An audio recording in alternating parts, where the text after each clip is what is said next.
What would you do if the man you've been watching on TV for over a decade, the one who always smiles, bargains, and shakes hands with families, was secretly running one of the most terrifying child trafficking networks in modern history? The image of Rick Harrison that you know may completely change when you uncover the secrets hidden behind the curtain. I raided Rick Harrison's underground tunnels, and what I saw still keeps me up at night. This wasn't the kind of door you'd accidentally find hidden beneath a dusty carpet in what looks like a normal storage room. It's located right behind Rick Harrison's vast estate in Las Vegas, and those dark secrets have been hidden for so many years. Don't forget to leave a comment with the number 1 if you sympathize with Rick Harrison, or number 0 if you have a different opinion. If you're curious about the truth behind this, make sure to like and subscribe to the channel to stay updated on what happens next. The entrance appeared to have been unopened for years, yet there was something about how the surrounding area had been recently disturbed, how the edges of the rug were cleaner than the rest that made us stop. It was 3:42 p.m. when we found it. I remember the exact time because the air changed. The entire atmosphere grew heavier. We didn't know what we were about to discover, actually, we didn't. But deep down inside, I think each one of us knew we had stepped into something dark, something wrong.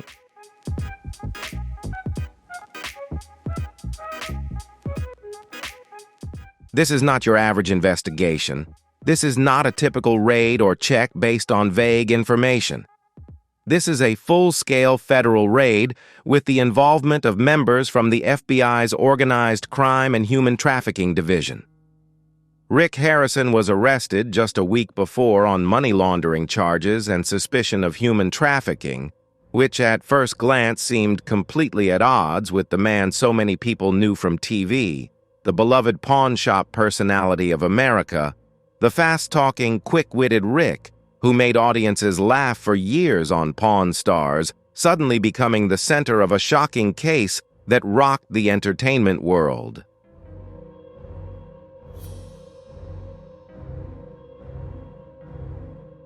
But there were no documents, no court transcripts or media leaks, not even the arrest compared to what we found in the tunnels we were tasked with searching. Storage rooms, possibly hidden cash, possibly ledgers, possibly blackmail documents, but what we found was something no one could have imagined. Beneath Rick Harrison's modest estate was a labyrinth of underground rooms and passageways, some unfinished, others seemingly lived in, but it was the passageways that made us stop. The passageways that still haunt me every time I close my eyes, decorated like a child's playroom, filled with toys, small furniture, costumes, chalk drawings taped to the walls, a scratched white rocking horse with one missing eye and no children in sight. That moment will stay with me forever. The silence in those tunnels was deafening. No laughter, no footsteps, only the creaking floorboards above and the stale air.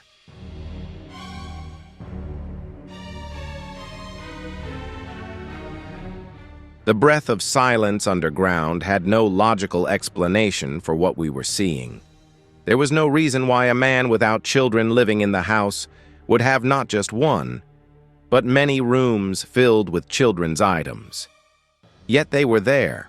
Low beds close to the ground, neatly hung pajamas like in a nursery, a mural on one wall of the sun and rainbow painted with trembling brushstrokes, and on a table in the corner of the room was a pair of pink socks folded neatly beside a teacup and a plastic doll missing one leg.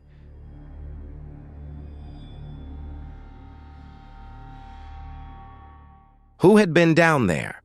Why were these rooms built this way? And more importantly, what were they used for? These questions would soon become the center of an expanding federal investigation. But on that first day, at that first moment, all we could do was stare. I remember one of the agents, a man who had worked overseas many times and witnessed horrific things during drug cartel raids in South America, whispered to himself, "This feels really evil. No words describe it better."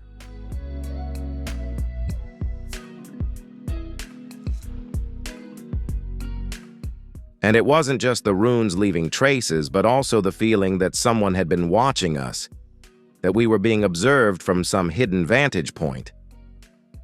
At first, it seemed like paranoia, but that changed when we found the first camera hidden inside what looked like an old teddy bear. A tiny pinhole lens had been cleverly drilled into one of its black button eyes. It had been transmitting footage through a wireless router hidden in the ceiling. We found 4 more similar devices and several different toys and stuffed animals in the playroom.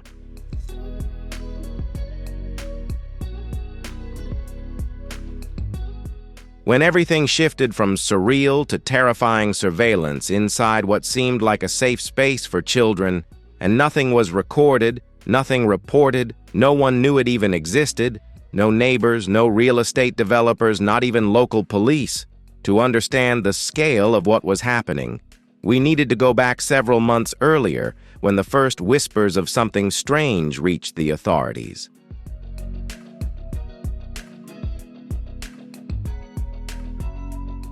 An anonymous tip was submitted online claiming that strange deliveries were being made at odd hours to Rick's property, including unmarked trucks and containers not following traditional supply routes. The initial report was ignored, but then another report came in. This time from a former employee who claimed they were told never to enter a certain warehouse in the backyard, not even to clean it, and had been abruptly fired when they asked about a strange mannequin the size of a child they saw being brought into the house.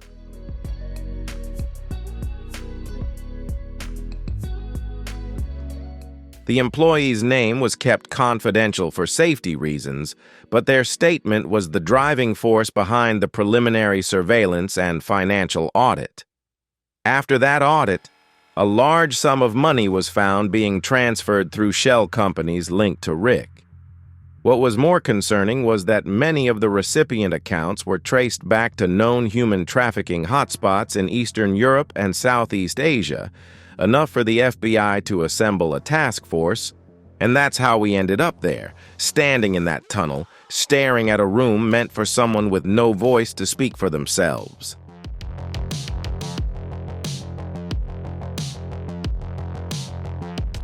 I wish I could say that was the worst part, but the tunnel went deeper than the playroom. It was what appeared to be a small performance space, an area with curtains and a couch facing the wall where a projector once sat. At first, no one knew exactly what kind of performance, but in a nearby locked drawer, agents found a drive filled with footage labeled only by numbers and dates. The contents of those files were immediately transferred to a forensic team and sealed under federal orders. But I heard things that day from people I trust, from experts who had handled some of the most disturbing trafficking cases in the world.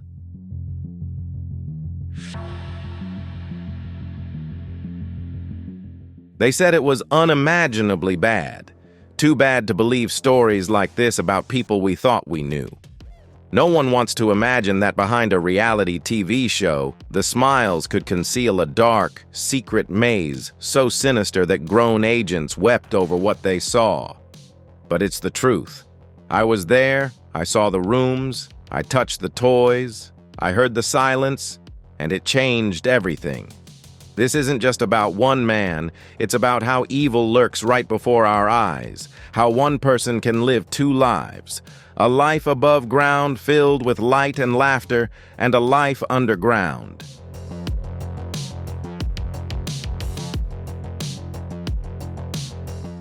Buried in the dark, whispering truths too horrific to speak of. This video will take you through everything we discovered that day and everything we've learned since, from traces of money to chilling evidence, from testimonies of former employees to psychological implications about the purpose of these rooms. You'll hear things the public has never known. You'll see how the beloved TV personality began to crack under the weight of the truth, and most importantly, you'll understand why we're just at the beginning of uncovering something much bigger than the downfall of one man. If you think the story ends in those tunnels, think again. That was just the entrance.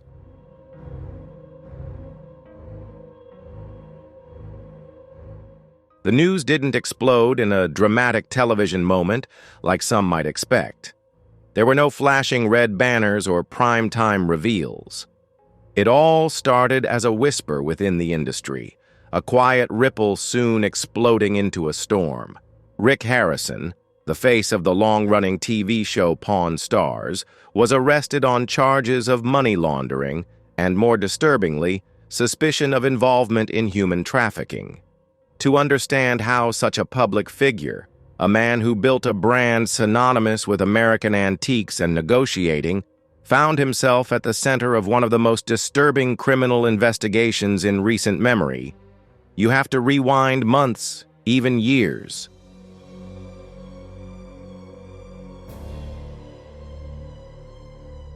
The first signs that something was wrong didn't come from law enforcement, but from Rick's very financial ecosystem. According to multiple sources close to the investigation, irregularities had been quietly discovered by an internal audit. The company hired to assess one of Harrison's lesser-known business ventures, a shell company registered in Nevada under the name Silver West Acquisitions. On paper, the company appeared to handle rare collectible transactions and niche businesses, aligning with Rick's brand.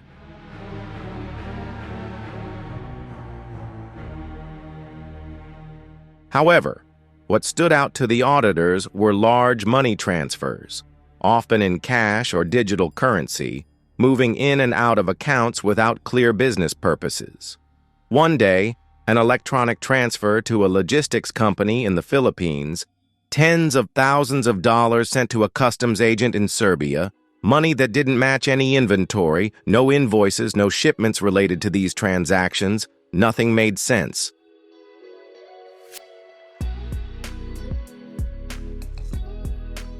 The report was quietly escalated. Law enforcement was contacted, and as soon as they uncovered the first clue, everything started to unravel. Rick Harrison always portrayed himself as a serious businessman on Pawn Stars. He came across as sharp, savvy, and sometimes sardonic, the kind of person who knew a deal when he saw it and wasn't afraid to make it.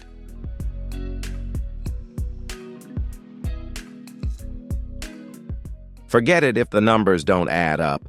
The viewers trust him. His image is pristine. He seems grounded, patriotic, even without the cameras. According to several investigative sources, a much darker and more complex picture began to emerge.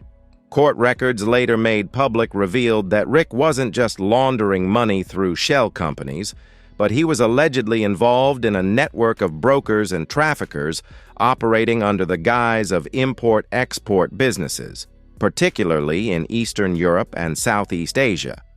These organizations moved people hidden within shipments of furniture, electronics, and antiques in an industry that aligned with Rick's business profile.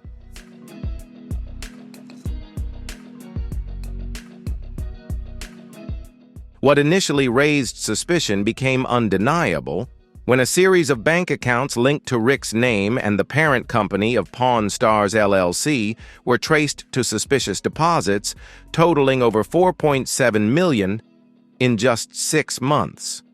Some of these deposits matched known trafficking routes previously flagged by the FBI and human trafficking cases. No longer just speculation, the government acted quietly. Initially, surveillance was deployed and informants were activated. One of the most damning moments came when a former associate agreed to cooperate with federal investigators in exchange for immunity.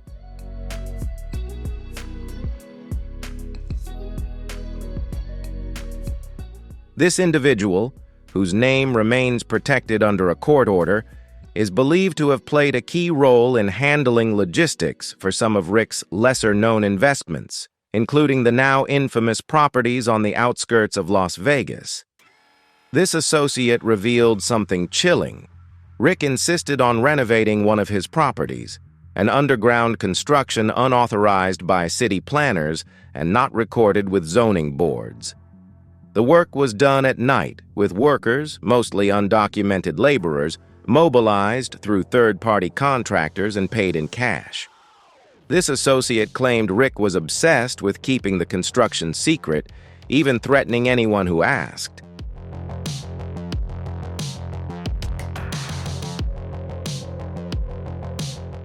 There were clauses for immediate termination and non-disclosure about what was being built. At the time, no one knew, but looking back, it was clear that these renovations were the tunnels we would later walk through. Those rooms, those tunnels, would soon shock the nation. But what astonished both investigators and the public wasn't just the underground world Rick was allegedly building, but how he kept it hidden from the public.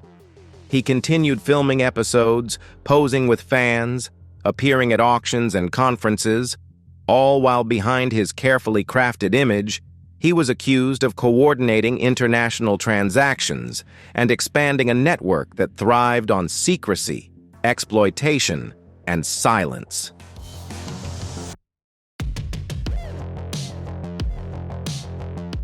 The public's reaction to Rick's arrest was initially a mix of skepticism and cautious disbelief.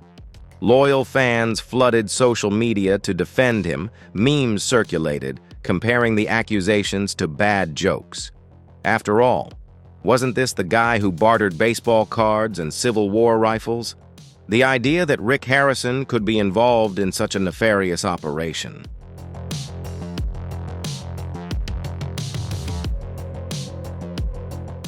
At first, this operation seemed absurd, but then evidence began to surface on media outlets, with news breaking about a federal order issued by a judge in Nevada.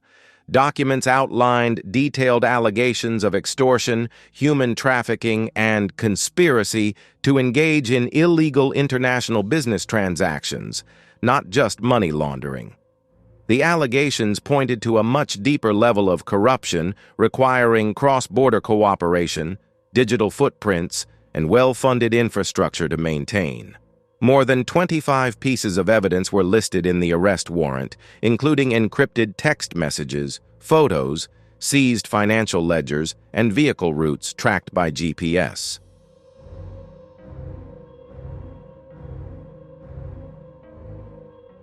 The weight of the law was still coming down. Rick denied all charges through his legal team. He declared his innocence, calling the investigation a coordinated smear campaign by jealous competitors and government overreach. His attorneys filed to dismiss the case due to a lack of specific evidence linking him directly to any human trafficking activities, but the federal prosecutors remained firm. They argued that circumstantial evidence alone painted a damning picture and promised that more was to come. And indeed it did.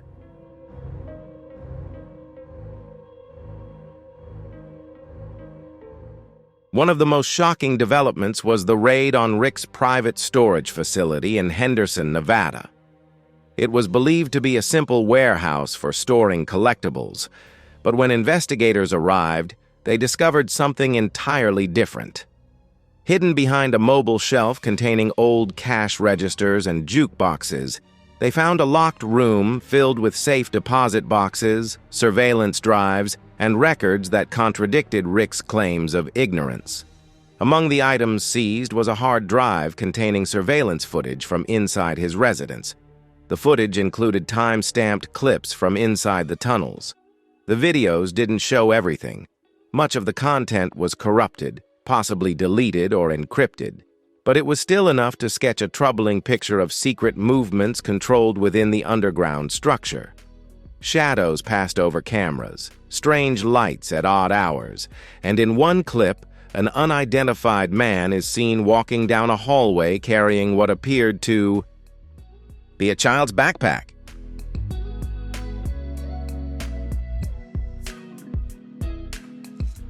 This footage, combined with witness testimony, financial traces, and international connections, provided the federal case with a solid foundation.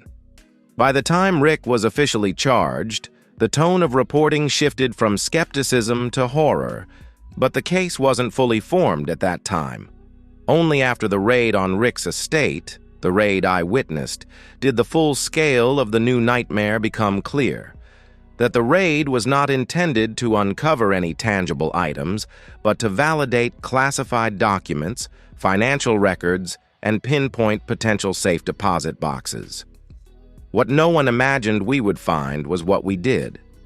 No one ever thought that beneath the foundation of one of the most famous houses in Las Vegas, there would be a network of playrooms, cameras, and secret passageways with no official blueprints, no permits, and no explanation.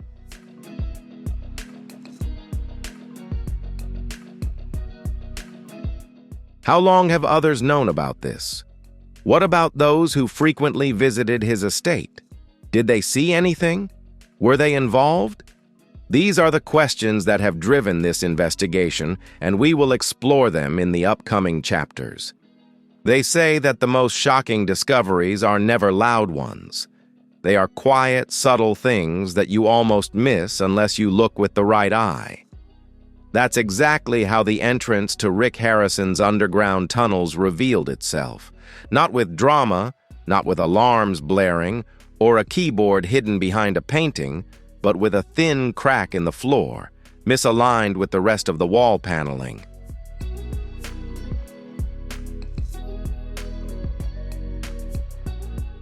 The team had scoured the property for hours, room by room, drawer by drawer. What we expected to find were filing cabinets, possibly encrypted drives, evidence relating to money laundering and trafficking charges brought against Rick.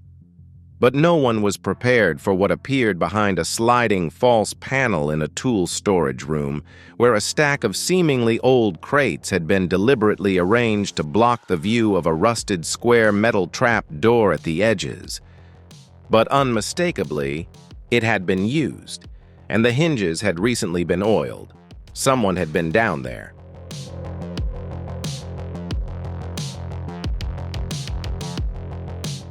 When the first bolt was undone, an odd sound echoed, not the screech of metal you'd expect, but something that muffled the noise, as if the door gently closed somewhere below. At first, there was no smell, just the musty air, stagnant from years of no movement. But when the shield was fully opened, the stench of decay rushed into the damp concrete mold, and beneath it, something clearer. Plastic and old metal, the guilty remains of abandoned toys. A few agents exchanged looks, one swearing, another flipping on a flashlight and shining it down the hole. A narrow staircase curved down, made of thick concrete, built deep into the earth like a bunker, with no handrails, no light except what we brought with us. The silence was absolute. Not even the hum of electricity, just the air, still thick, waiting for the slow descent, each step calculated with precision.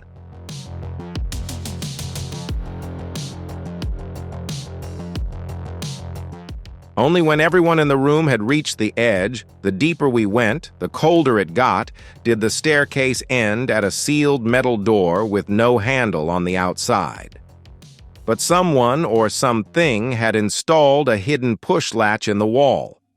The door opened without resistance, and what lay inside was not just a basement, but an entirely separate world. The first room was almost too large for an underground space, about 30 ft long and 15 ft wide, with walls painted in a faded blue, peeling in places, but clearly meant to be bright and inviting at one time.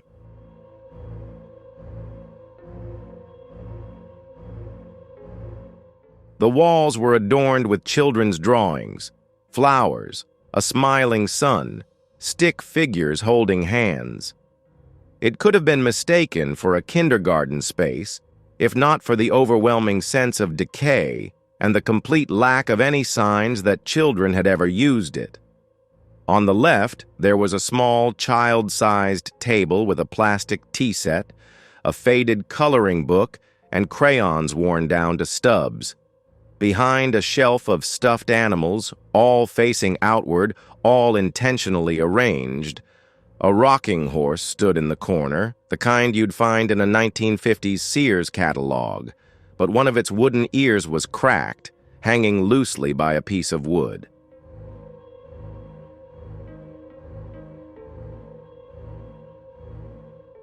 Then there were the cameras.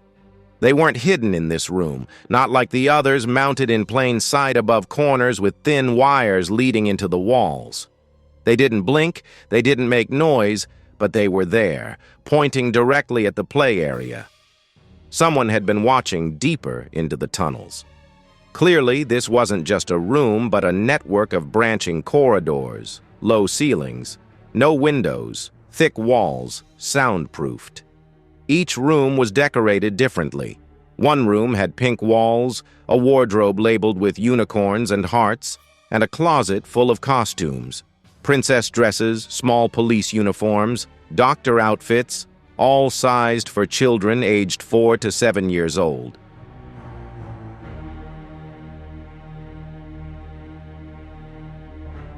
But once again, there were no signs of actual children, no clothes worn from use, no drawings that looked real.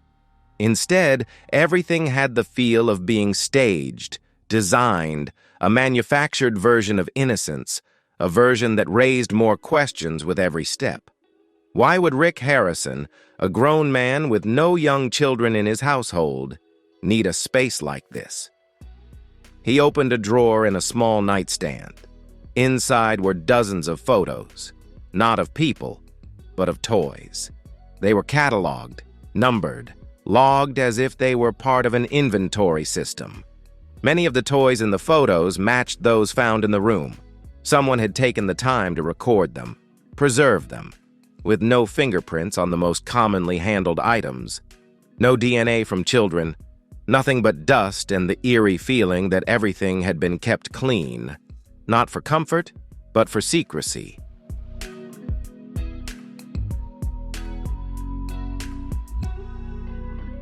The room next door had padded walls, a small sink in the corner, no toys, just a mattress on the floor, still in its plastic cover. Attached to the wall was another camera, and beneath it, an intercom control panel. One of the agents pressed the button, but there was no response. The intercom system was dead. But what disturbed us the most wasn't the technology, but the scrawled writing on the wall behind the bed frame.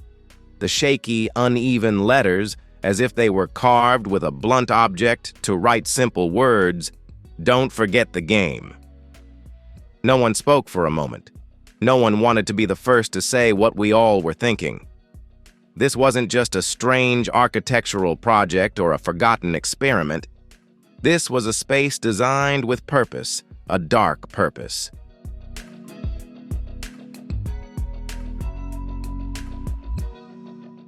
The deeper we went, the more that purpose revealed itself.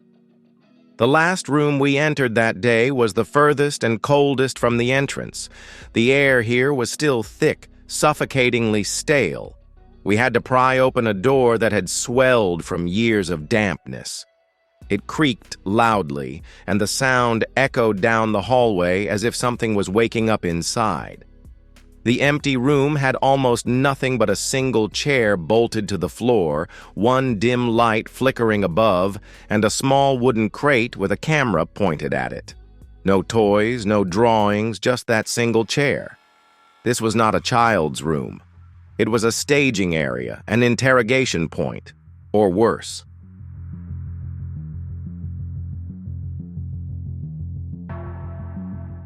By that point, the raid had shifted from gathering evidence to a live crime scene. Forensics had been called in.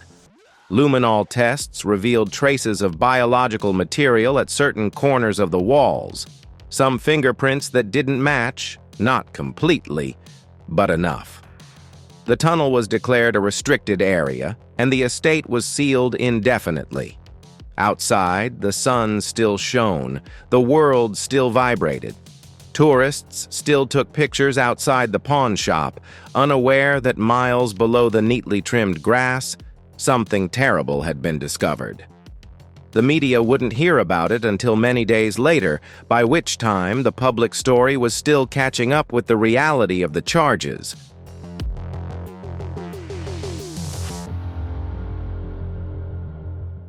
But for those of us who walked through that darkness, who felt its weight, who saw the empty beds and the staged innocence, we knew there was something much bigger hidden beneath the surface.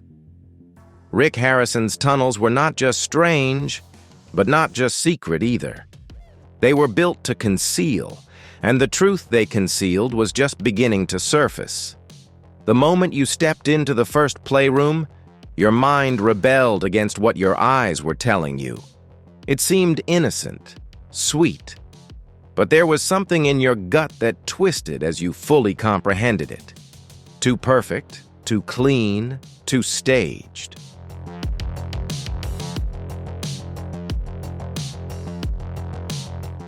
You have to understand, by the time we stepped into that space, we had already seen other rooms below ground, some built like bunkers. Others were empty hallways or strange concrete rooms with odd surveillance setups. But this room was different. It was warm, colorful, lined with soft foam carpet and pastel colors, with glittering curtains on fake windows leading nowhere, stars twinkling in the dark. The air faintly scented with lavender and fabric softener, and the completely unsettling feeling as you leaned against the far wall was a small room.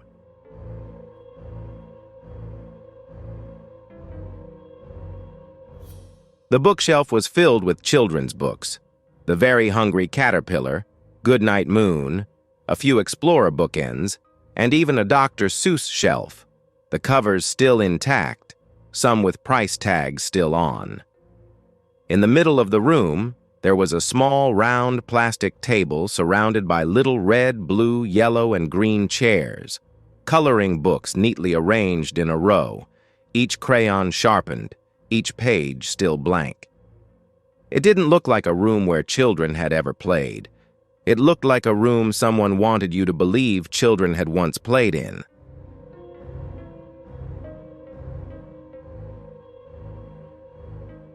On the other side of the room was a miniature wardrobe filled with costumes, superhero capes, princess dresses, lab coats, and animal onesies, all sorted by size, all freshly washed, no signs of wear, no rips, no stains, no fabric pulled. Just rows of little outfits for children to imagine. One agent bent down to inspect a tiny glittering shoe. It was a pink glitter tin box, still intact, with a faded card inside with the name Gracie written in permanent marker, but no one knew a Gracie. There were no records of any child living at or visiting the property, no legal guardianship forms, no visitor logs, nothing but that name.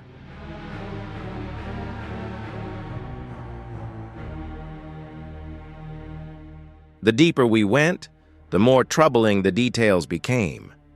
In one of the wardrobe drawers, we found dozens of hair ties, some still attached to strands of hair. Not enough to directly identify DNA, but enough to confirm human use. Beneath the drawer was a child's journal, but the writing inside was odd. Some pages contained what looked like ordinary scribbles or handwriting practice, but others had full, disjointed, frantic paragraphs, often repeating, "I want to go home right now. I want to go home right now. I want to go home right now," repeating on a single page in red ink. 78 pages with the same words that he had said in the special edition.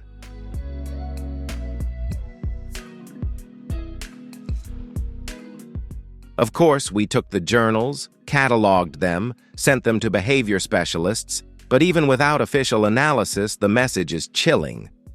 Someone wrote these things as a perverse fabrication, or someone small and terrified, trapped in this nightmare, trying to record their voice on paper. But there were no fingerprints on the journal covers, no identifiable handwriting, no DNA on the pages, almost as if someone had wiped them clean. This wasn't a mess left behind. This was a main presentation in that room. One of the forensic psychologists who accompanied our team, Dr. Leon Gibbs, spoke up. He had worked on human trafficking and cult abuse cases for over 20 years. He spoke softly. "This is not a playroom. This is a performance space."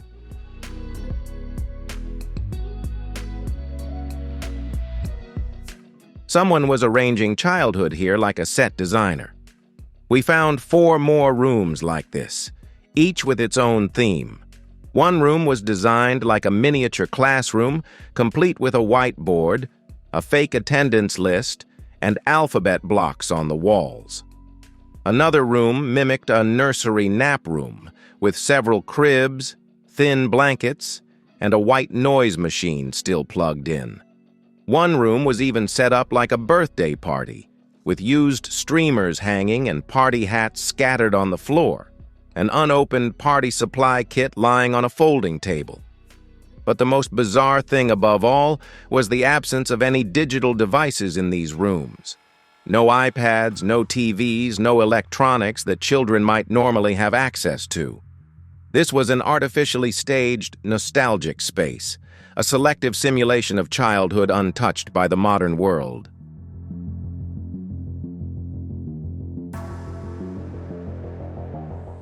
What's the purpose? There are theories, and none of them are comforting. Some members of the FBI team believe these rooms were used as grooming environments, spaces designed to disarm victims, making them feel safe before being exploited. Others think it might be psychological manipulation, an environment built to confuse memory and perception. Some are terrified that the rooms were part of a sick, imaginary space not meant for children, but for adults to observe children in that context.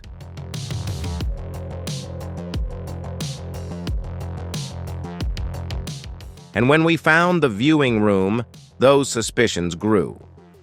It was a narrow room just behind the wall of the main playroom, with a one-way mirror looking into the main area. In this small viewing space, there were 4 folding chairs arranged in a row, like front-row seats at a show.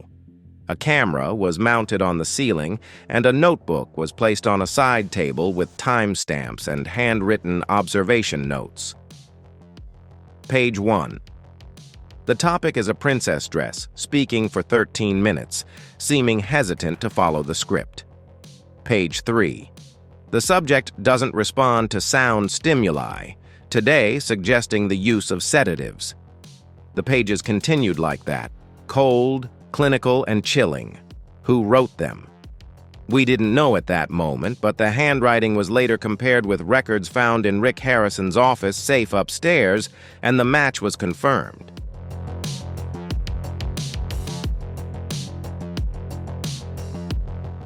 The first room, the last time before it was locked up for forensic preservation, had something cling to us, a smell that could or had been waiting during that final walk.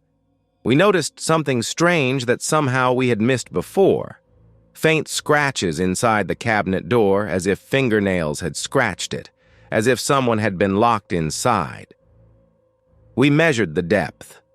They were made recently. Anyone who had been in there hadn't left for a long time, and that raised the most chilling question of all. Had children ever been found? None of us said it out loud at first, but the implications still hung heavy in the room. Were we looking at a space where children were hidden, used, sold, killed, or were these rooms built for a completely different purpose? Something even worse?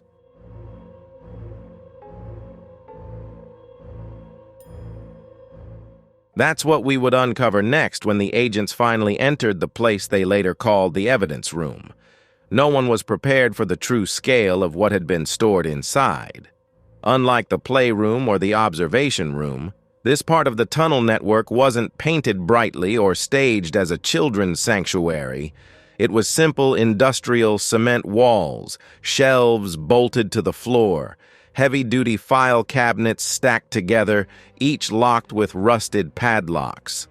There were bins, containers, and boxes labeled biological hazard, some still bearing foreign customs tape, neatly arranged in the corner of the room.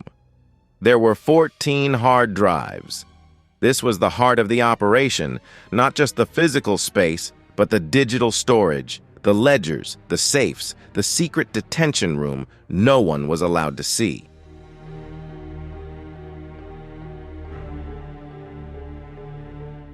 One by one, the bins and cabinets were opened and documented by the forensic team. Everything had to be photographed before it could be touched, but even a quick glance at what they found pointed to something far beyond Rick Harrison, who was simply a man with troubling hobbies. These weren't random items. These were systematically stored, managed, organized, and calculated pieces of evidence. One of the first discoveries was a collection of passports, dozens of them, issued in countries around the world: Romania, Thailand, Nigeria, Colombia, Moldova, and many photos belonging to minors, some expired, others without stamps.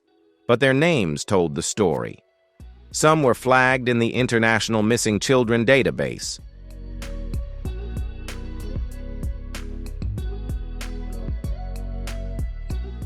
Then came the photos. Over 300 printed photos, sealed in plastic bags, organized by date and subject number. Most of the faces were blurred or obscured, perhaps intentionally or due to poor lighting, but the context was strangely familiar. The same underground playroom we had just passed through, the same toy, the same outfit, the photos labeled with coded notes.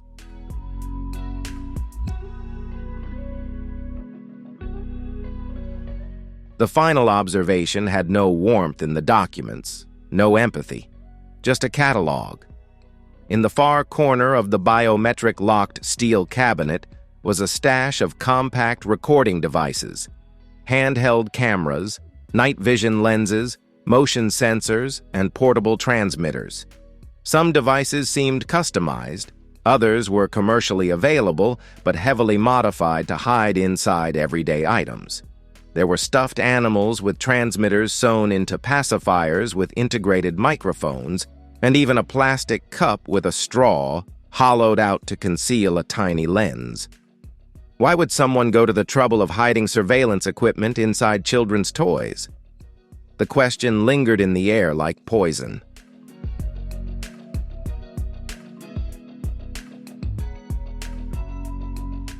Then came the journals.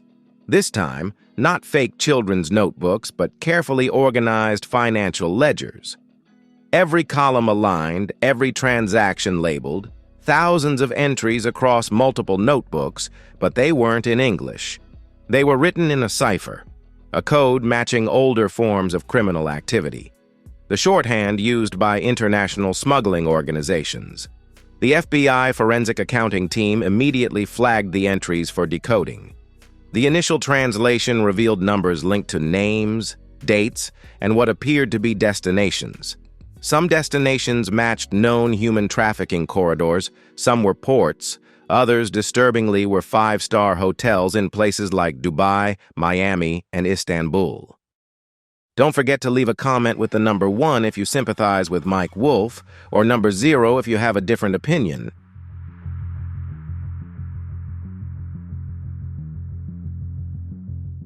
That was when it became clear. This wasn't just a private dungeon. It was a stop on a route, a link in a chain. One of the most disturbing items came from a black-locked container lying beneath a tarp. Inside were folders, each marked with alphanumeric codes and a symbol. Inside the folders were printed psychological records, with names redacted but containing notes such as the subject's responses to reward cycles, reactions to a mother's tone, and fear responses triggered by the sound of a door. Who wrote these things? And what were they for? Each report was signed with the same initials, RH. This wasn't Rick Harrison's assets and name. It was just him participating, him observing, him logging on the digital front.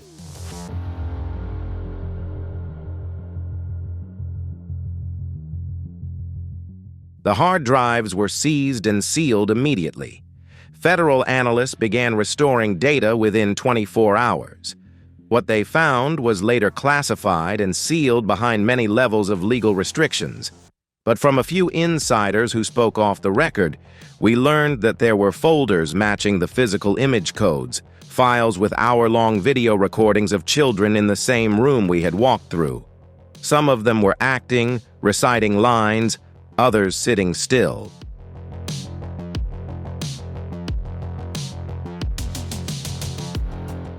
Speaking at all, a source revealed that the files were clearly part of a grooming protocol.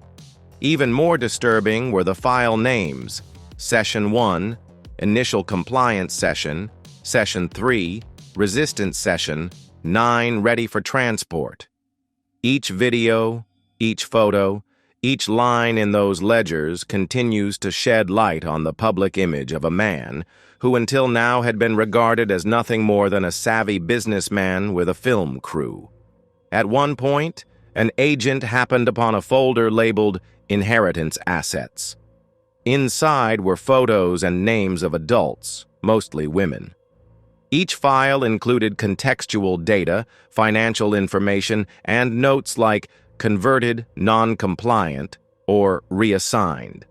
These were not just victims, but possibly recruiters, survivors who had turned participants into broken people, transformed into cogs in a malicious machine.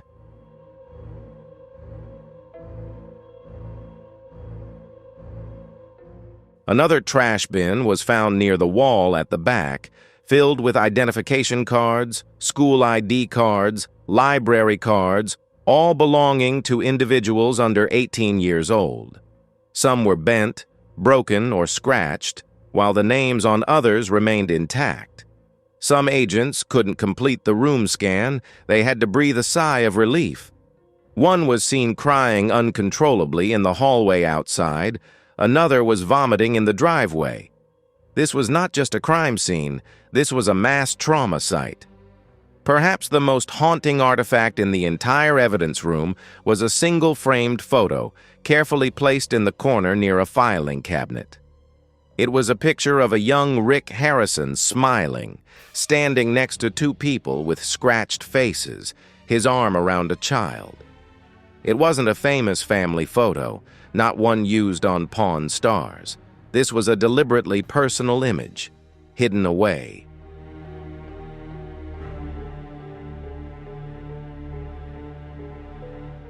The frame had a quote engraved on the wood with a knife: "The family we choose never leaves."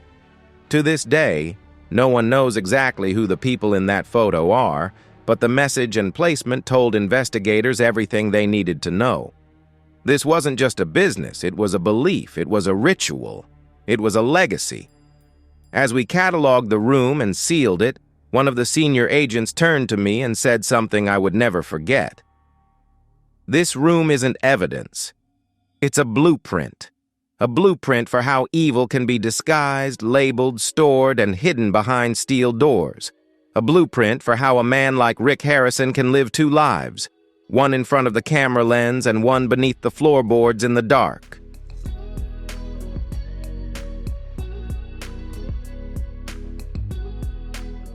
And what was found here would lay the foundation for an international investigation that would shake not just the reputation of a single man, but it was about to tear open the gates to something much larger. Following the money, that is one of the oldest investigative strategies in the book. Whether you're dealing with organized crime, terrorism, or high-level corruption, the truth always comes with a price, and money leaves footprints that even the most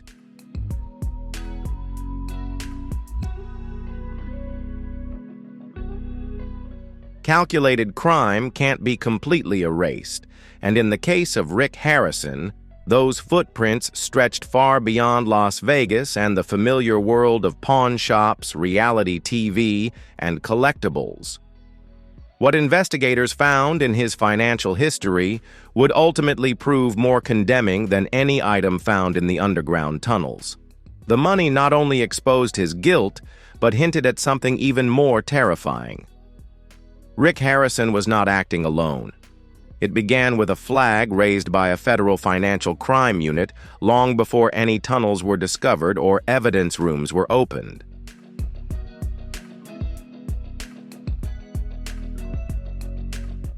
There was a discrepancy in Rick's tax filings, which, according to a forensic analyst in Washington, D.C., didn't match the income and deductions Rick reported. Rick should have been operating at a much smaller profit margin than his lifestyle and spending patterns suggested, renting private jets, investing in high-end real estate, purchasing rare collectibles worth hundreds of thousands of dollars, and then making wire transfer payments that didn't match any visible services or products exchanged. The first alarming payment was a $650,000 transfer from a shell company registered in Beas, a company with no website, no employees, and no recorded activity outside of that single transaction.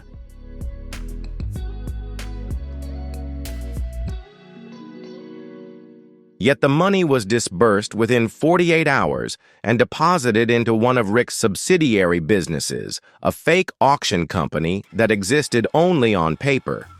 From there, the money was split into smaller amounts and distributed to several other companies Rick owned or secretly linked to. This was classic money laundering behavior, and the financial investigation quickly expanded. More than 30 shell companies were identified, registered under fake names or proxies, most in high-secrecy jurisdictions: the Cayman Islands, British Virgin Islands, Panama, Cyprus, and Seychelles. These weren't just shady addresses, but ghost companies used to hide the origin and destination of large sums of money, moving between accounts faster than any legitimate business could justify.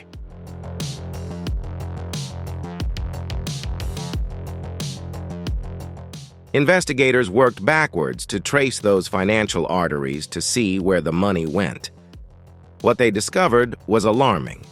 Some of the companies Rick transferred money to had connections to known human trafficking operations. 2 companies had been flagged in Europol investigations involving the illegal movement of minors across borders under the guise of modeling agencies and educational exchange programs. Another company had previously been involved in an FBI sting that led to the arrest of a human trafficking ringleader in Turkey.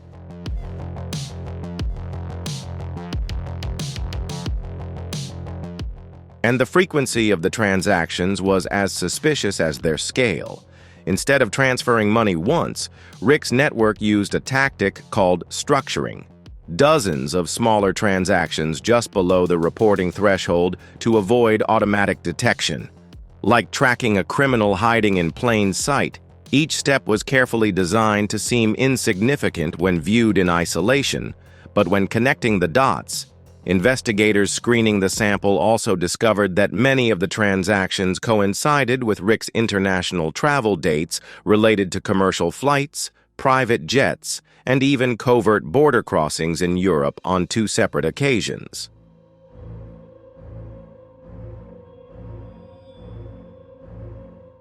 Countries have recently witnessed a sharp spike in child trafficking, with rumors of underground clinics and adoption frauds running rampant.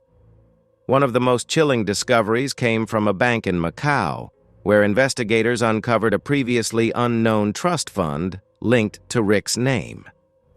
This trust fund held over $11.3 million in untraceable cryptocurrency. The wallet addresses had received deposits from more than 400 anonymous sources, most originating from dark web nodes, later linked to human trafficking markets. This trust fund wasn't just a piggy bank. It was a war fund for something with a dangerous global structure.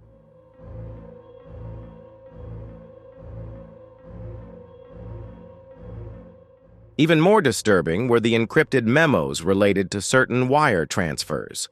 One memo read, "Shipment G3 confirmed. Route approved. No deviation from contact with the U.S. will be received." Another memo attached to a $90,000 deposit simply stated that 2 clients had a 48-hour final payment deadline. Who were these clients?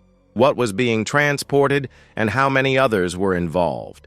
Eventually, the IRS, Department of Homeland Security, and Interpol were drawn into the financial investigation. Their job wasn't just to track the money, but to build a prosecution roadmap to prove that Rick wasn't just an accomplice, but the center of a business built on exploitation.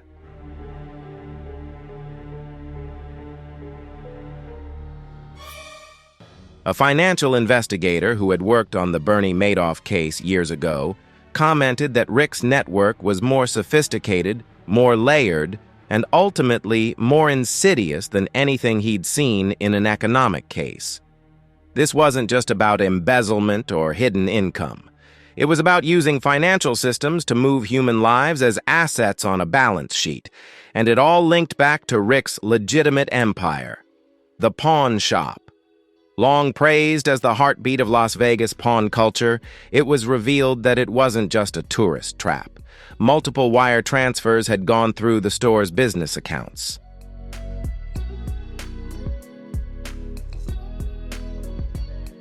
Investigators uncovered fake receipts, duplicate entries, and padding expenses acting as a cover for real money moving through the system.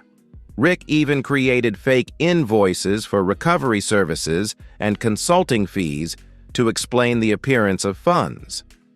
Then there were the cash movements over the past 5 years. The shop had reported unusually high cash inflows, far exceeding what foot traffic could reasonably explain. Audits showed large cash bundles were brought in to be exchanged for goods, which were then sold off in off-the-record transactions, bypassing tax documents. Those goods turned out to never have actually been shipped or received. They were just temporary names on the ledger to justify the movement of money, which was in fact used to pay for something else.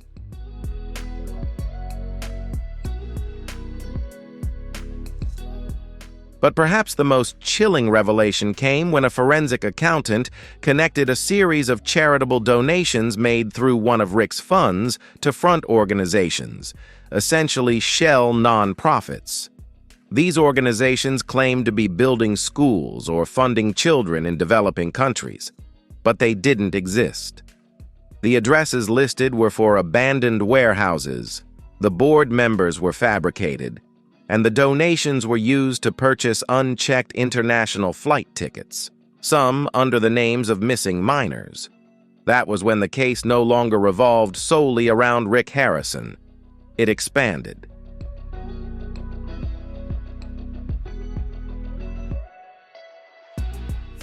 Subpoenas were issued to business partners, bank executives were interrogated, and lawyers linked to Rick's offshore activities were summoned before federal judges. The financial network had touched dozens of people, many of whom had no idea they were participating in something so grotesque. Others knew, and their silence made them accomplices. At the center of it all, however, Rick was not just a name on a document. He was someone who signed every wire transfer, had his fingerprints on every approval, someone who didn't just facilitate the system but built it.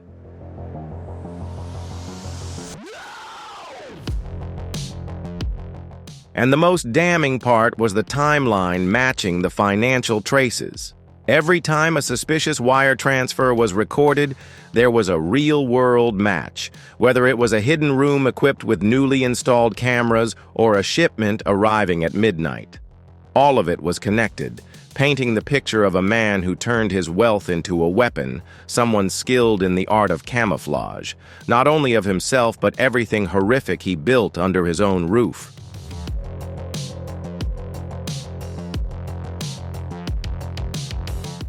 As investigators completed linking the financial trails, the charges were upgraded. Rick Harrison was no longer just accused of money laundering, but also of funding and managing an international human trafficking operation. At first, they always suspected something was wrong, but eventually, many former employees, associates, and seasonal workers of Rick Harrison easily pushed aside their discomfort.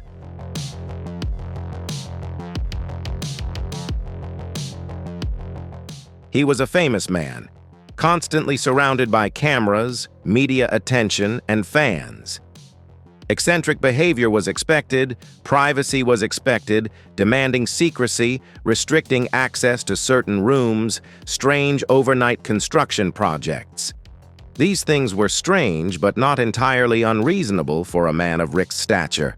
But in hindsight, each of those moments would take on a darker tone when news of Rick's arrest broke and the horrifying discoveries under his estate came to light. Some former employees, assistants, and contractors began to speak out, and as their testimonies began to build on one another, investigators realized that the truth had been hidden right before their eyes for years.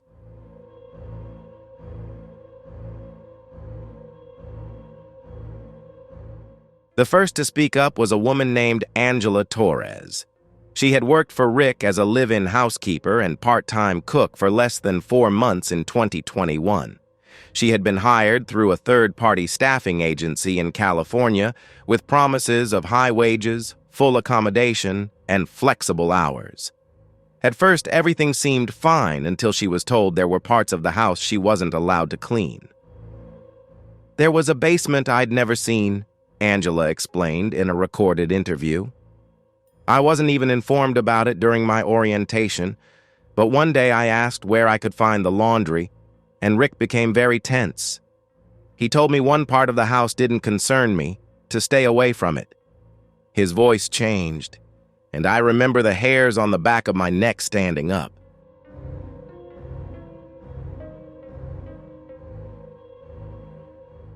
Angela also claimed that she had seen Rick burning something in a large metal drum behind the warehouse late at night. "It smelled like plastic and chemicals, not like trash," she said. "I didn't ask any questions, but I knew something was off." She was fired 3 days after that incident with a check and a warning to forget what she saw. She hadn't said anything at the time due to fear, but when she saw news about the arrest, she realized she might not be the only one. Then came Marcus Wynn, a repairman who had worked on Rick's property on a 6-week contract in 2020. His job was to install drywall and do electrical work in what he was told was an expansion project for the storage basement beneath the house.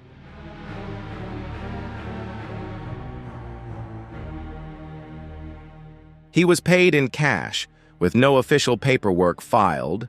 Strange but not unusual for short-term labor jobs. Marcus recalled being escorted to the job site every day and being forbidden from going into the tunnels alone. "There was always someone watching me work," he said. "Even when I went to the bathroom, there was a guy standing by the door. Rick only came by once, but he looked at everything like he was inspecting a surgical room. He wanted every corner sealed, no gaps, no vents leading outside. That wasn't a basement. That was a bunker." He described the walls being installed with soundproofing and wiring designed for continuous surveillance.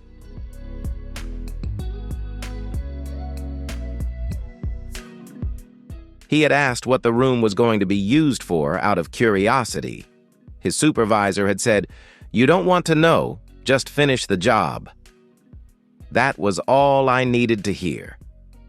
Marcus left early and never returned, even losing his final week's pay. His contract was terminated without any explanation. Another former worker, a young IT technician named Joey Barta, claimed he was brought in to install a closed-circuit security system.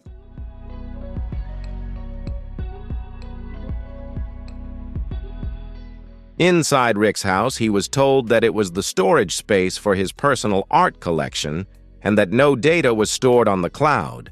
When he asked why, he was told, "This isn't where you should be asking questions." But what troubled him the most was what he saw when reviewing the security feeds to calibrate the system. There were feeds from cameras inside rooms that looked like a daycare or preschool. I asked, "Why are there playrooms if no children live here?" The guy following me said, "Don't worry about it, it's for guests." Joey knew something was wrong, but didn't have enough evidence to report to the police. After being arrested, he provided the federal agents with a copy of the original system architecture and the timestamp from the last known feed.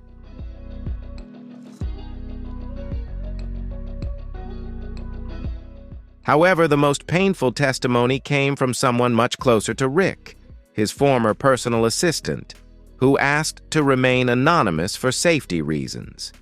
She had worked for Rick for over 2 years, Her duties ranged from managing appointments and emails to grocery shopping and arranging his travel.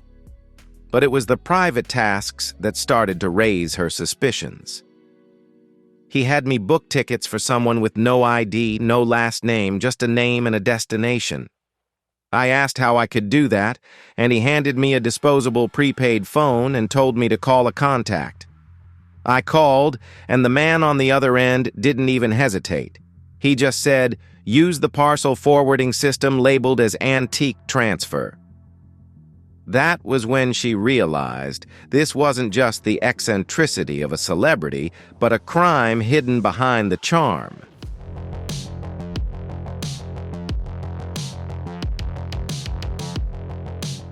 She remained silent because of fear. Rick was a powerful man with many connections, and he knew the system to keep everyone quiet. But her silence turned into guilt, and when she saw the pictures of the underground rooms on the news, she collapsed. I remember picking up teddy bears for him, dozens of them. I thought they were for donation to some project. Now I wonder if I was handing reminders for something far worse. These things were not isolated.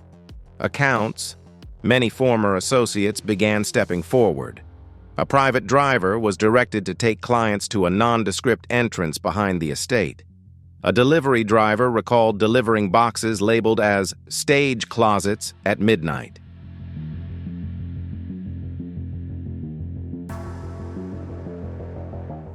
A neighbor saw children being loaded into an unmarked truck. The stories began to echo. Different people, different timelines, the same pattern. They all noticed the secrecy. They all saw strange behavior. And they all felt that they were being used, whether as tools or distractions to maintain the illusion. The authorities now had more than just paperwork. They had witnesses, victims, insiders, and their accounts filled in the gaps left by numbers and photos. Rick Harrison seemed to not act completely in the dark. He allowed glimpses of small cuts and a carefully curated image now shedding light on his entire legacy. What these former employees describe, what they saw, what they smelled, what they felt in their bones, fits with something terrifying.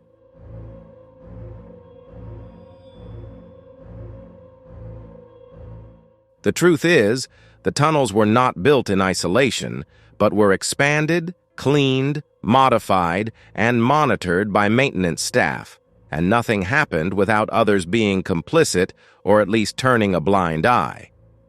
This raises questions that investigators are still struggling to answer. How many people knew? How many people stayed silent? And how many stories like this are still waiting to be told? For many years, Rick Harrison was considered one of the most genuine personalities on reality TV, known for his bluntness in dealing and his eccentricity when interacting with tourists and treasure hunters. He was the type of celebrity who didn't seem like a celebrity. Fans called him approachable, a regular guy who just happened to own a pawn shop and became famous doing what he loved.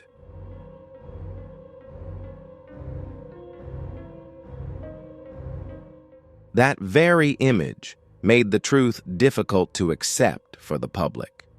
Because Rick Harrison, the star of Pawn Stars, the smiling face in every ad, the man who worked with his son and laughed on set, was not the person federal investigators knew.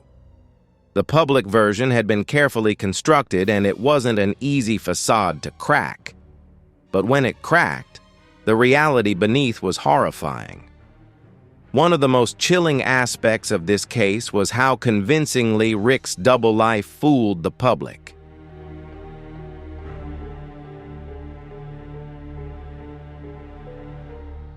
He embodied the American dream, born in Lexington, North Carolina, raised in a working-class family.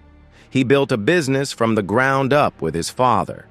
He turned a struggling pawn shop into a multi-million-dollar empire, attracting the attention of producers who turned his family business into a phenomenon on the History Channel, with millions of viewers tuning in weekly.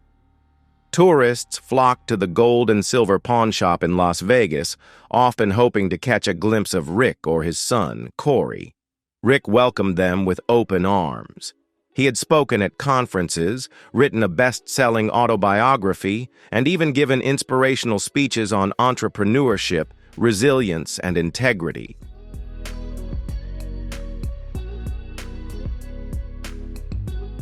However, the picture was very different. Internal documents, hidden surveillance footage, and encrypted communications painted a much darker portrait.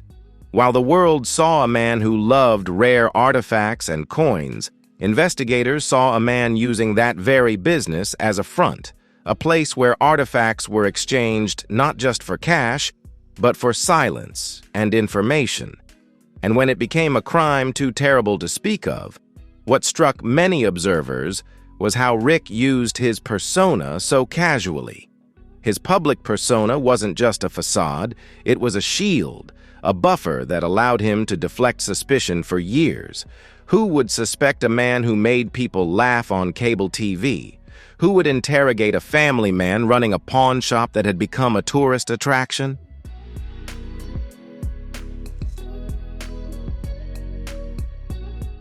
The intrigue began when investigators started comparing Rick's off-camera activities with the timeline on camera, revealing discrepancies.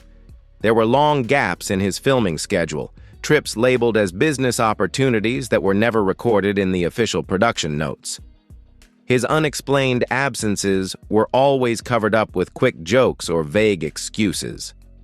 One Pawn Stars producer later agreed to cooperate with investigators, noting that Rick often insisted on controlling his own schedule, and certain days were marked as off-limits without any explanation. He claimed he would be going to a supplier in Utah or to check a private collection, but the producer recalled he never returned with anything. No footage, no artifacts, just behind-the-scenes stories.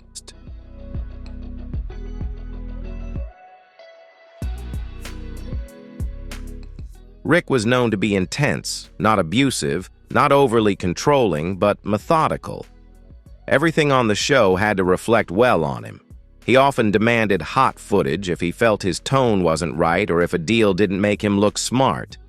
His control extended beyond the context. One staff member recalled Rick having two distinct voices, a TV voice and his real voice. They said it was unsettling. On camera, he was friendly, warm, and sometimes sarcastic. Off camera, he was cold, sharp, measured, almost rehearsed.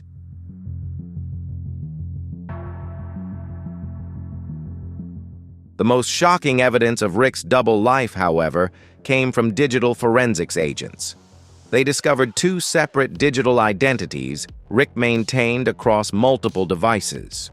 One identity was linked to his public business transactions, emails, contracts, communications with TV producers, and antique suppliers. The rest was encrypted and buried beneath layers of decoy software containing logs that could only be described as a parallel life. Names, dates, passwords for hidden accounts, transaction histories, videos never aired, documents no one was allowed to see. In those hidden files, Rick didn't use his full name.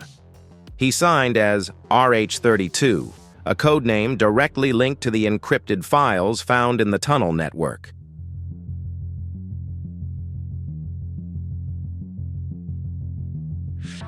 That's when investigators discovered that Rick had created two versions of himself over decades. One that thrived under the bright studio lights, and one that operated in the dark. Psychologists consulted on the case stated that it's not uncommon for individuals involved in long-term criminal activity, especially human trafficking, to develop split personalities. They call it functional psychopathology, where a person maintains a fully convincing social persona while engaging in behaviors most would consider bizarre. But Rick took that contrast to the extreme. He didn't just hide his true self.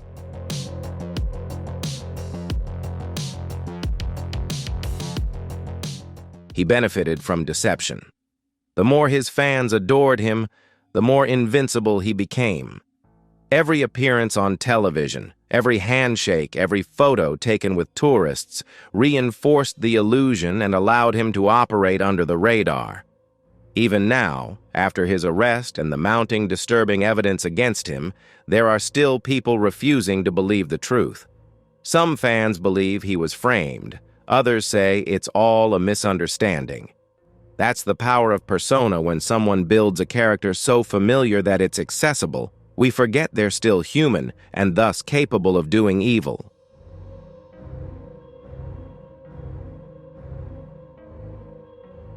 In fact, Rick Harrison didn't just live a double life.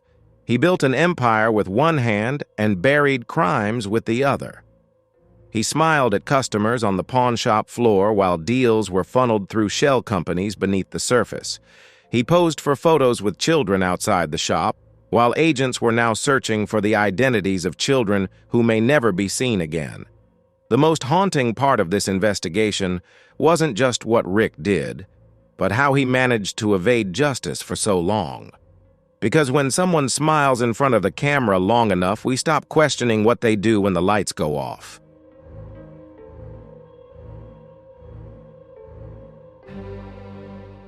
At first, authorities believed Rick Harrison might be an outlier, an exception, a man with too much money, too much privacy, and a dark impulse hidden beneath a charming exterior. But the deeper they dug into his finances, communications, and activities, the more it became clear. This wasn't the work of a lone man operating in a vacuum. This was a hub, a central figure in a much larger and more complex system. It started with Rick's financial modus operandi: shell companies, layered transactions, offshore holdings. Nothing was crude. This wasn't sloppy money laundering or opportunistic exploitation. It was precisely structured and almost certainly built by someone with deep knowledge of financial systems.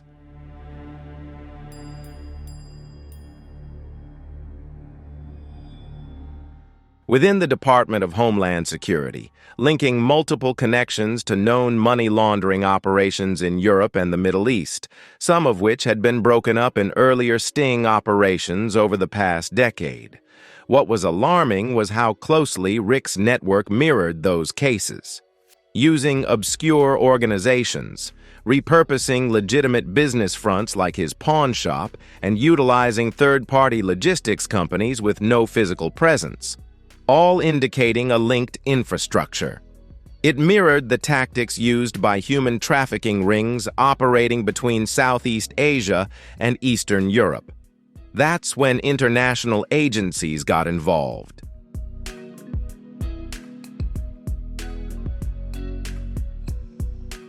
Interpol began collaborating with U.S. authorities to examine the transfer flags from Rick's shell companies to organizations in Moldova, Bulgaria, and northern Thailand, areas known to be hotspots for global child trafficking.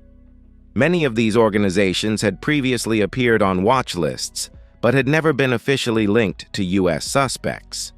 However, through Rick, the connections had now become direct.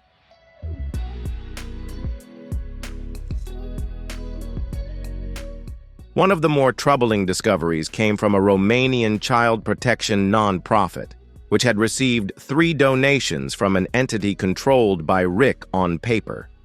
This nonprofit seemed legitimate. It had a website, images of smiling children, testimonials from supposed donors, but an actual investigation found that the building listed as the organization's headquarters was abandoned, and the people in the photos on the website were stock images used without consent.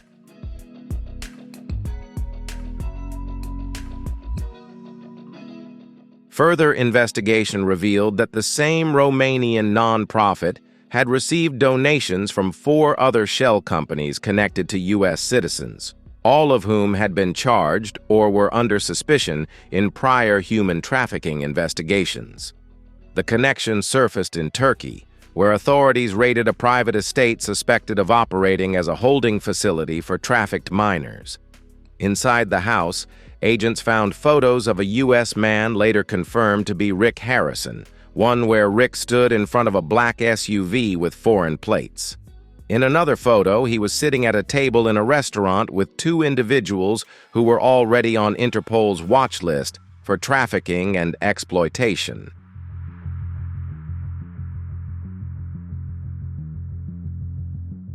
None of these photos had ever appeared in the media. They weren't social or typical promotional shots. They were buried in encrypted data folders recovered from a seized laptop belonging to one of the Turkish suspects. Rick had been there not just once, but several times. The more the investigators uncovered, the clearer the picture became. Rick was not a low-level agent or fringe participant. He was a person with access, someone who operated across multiple countries, with activities matching those of senior coordinators.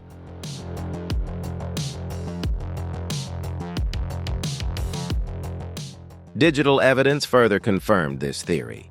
Inside Rick's hidden servers, found concealed in a false wall near his home office, were missing encrypted conversations, messages protected by advanced private encryption systems typically used by spy agencies or darknet providers. With the help of cybercrime experts, analysts were able to decrypt some of the message chains.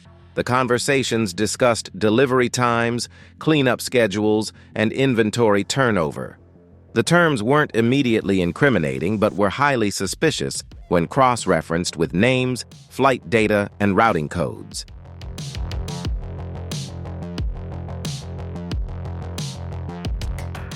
One conversation referenced a Las Vegas base being shut down and mentioned transferring assets to a contact in Naples.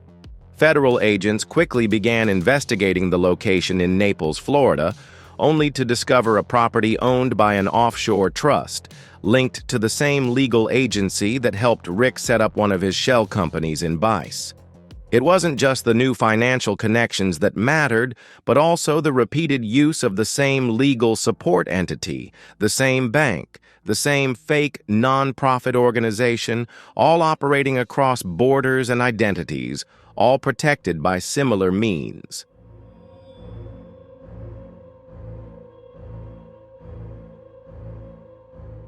The layers of concealment in the case expanded rapidly.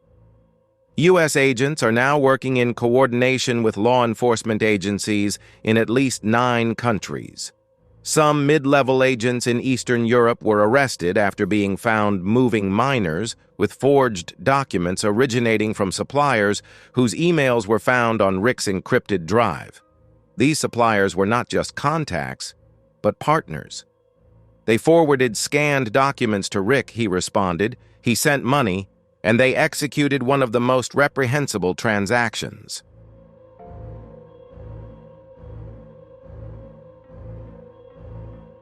One of the most damning links came from a flight manifest discovered by a whistleblower inside a private jet charter company in the Dominican Republic. The records show Rick Harrison had rented a plane under an alias twice, traveling to and from the island with 3 passengers who had fake names and no official birth records. Those names later matched with missing children listed in the UN registry. To clarify, this was no longer just suspicion. This was hard evidence, evidence from multiple agencies.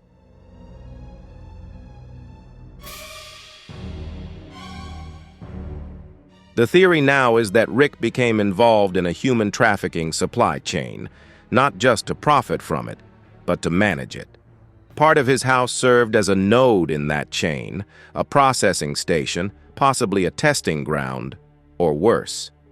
Investigators also found evidence that Rick's connections extended to South America, specifically Paraguay. Authorities raided a facility claiming to provide adoption services for foreign couples. Among the seized records was a folder labeled Client Harrison, including wire transfer receipts, scanned passports, and travel itineraries.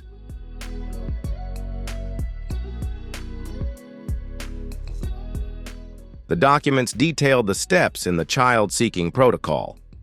These were chilling documents, not fabricated, printed to operational standards. It showed this wasn't a one-time incident. Rick wasn't experimenting, he was a repeat customer. Each international discovery made Rick's arrest seem more like the beginning of a global reckoning than the end of a local investigation, and with every passing day, new names were dragged into the sweep. Lawyers, pilots, foreign banks, business associates, and even entertainers.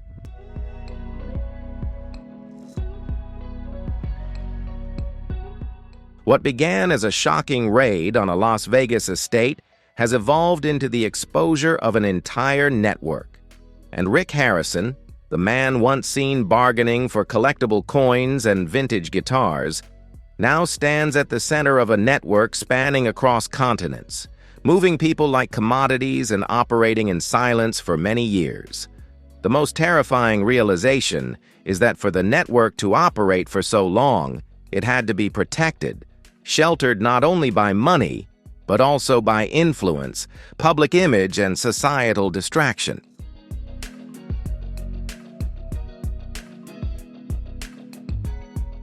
Rick's reputation, which once made him untouchable, is no longer intact. The shield he had built over the years has shattered, and the truth is slowly coming to light. Everything Rick had built is starting to crumble, and the layers of secrecy and image laundering are no longer enough to hide the crimes he kept buried.